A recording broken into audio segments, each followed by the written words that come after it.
Muy bien, recuerden el caso de este niño de 3 años que por hacerse pipí en la cama, su padrastro le sometió a un ritual tortuoso. Consultamos con especialistas para que nos den claridad respecto a si esto es normal o anormal. Me refiero a que un chico de esa edad se haga pipí en la cama. Según la ciencia, esto es natural por lo menos hasta los 5 años. De allí en adelante sí puede considerarse que puede existir algún tipo de problema, que puede ser biológico, fisiológico o más bien psicológico. Fíjense. La enuresis nocturna es la dificultad de un niño de reconocer cuando su vejiga está llena y orina en la cama involuntariamente durante el sueño. Según el médico psiquiatra Charles Rodas, el hábito de control es un proceso de enseñanza que se inicia entre los 3 a 5 años de edad. Los padres tienen un papel fundamental en el aprendizaje del niño para adquirir normas en la educación del cuerpo, por ejemplo a través del juego, donde los niños recrean ciertas acciones que ayudan al hábito de control. El juego simbólico es el juego de roles. Cuando nosotros jugamos, suponete que nosotros seamos los dos niños y nosotros jugamos a ser una familia y tenemos una primita y jugamos y cada uno hace, vos sos la mamá, vos sos el papá, ese es el juego simbólico. El juego simbólico también a veces es recrear acciones. Uno va al cine, viene y después recrea lo que vio en forma representativa. El juego simbólico es la forma más clara en que el niño adquiere normas. Entonces, cuando uno le quiere enseñar al chico a hacer pipí, a que no se haga pipí, le va enseñando a que vaya al retrete o le compra los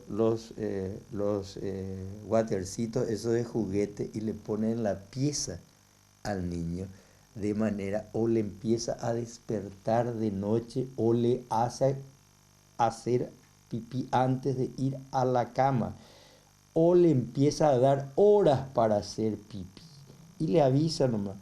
El niño no va a controlar nunca de esa manera, pero dentro de ese juego de roles, de vamos a hacer, se sienta, el adulto puede fingir que va a hacer pipí, se sienta. Entonces, así el niño adquiere la función del control de fin. La enuresis nocturna en niños de más de 6 años se debe a varios factores como la estimulación sexual temprana, la situación familiar como la sobreprotección de la madre o el temor que infunde el padre. Para este trastorno existe un tratamiento psicológico y en caso extremo una medicación. Todo el factor de la inmadurez, ¿verdad?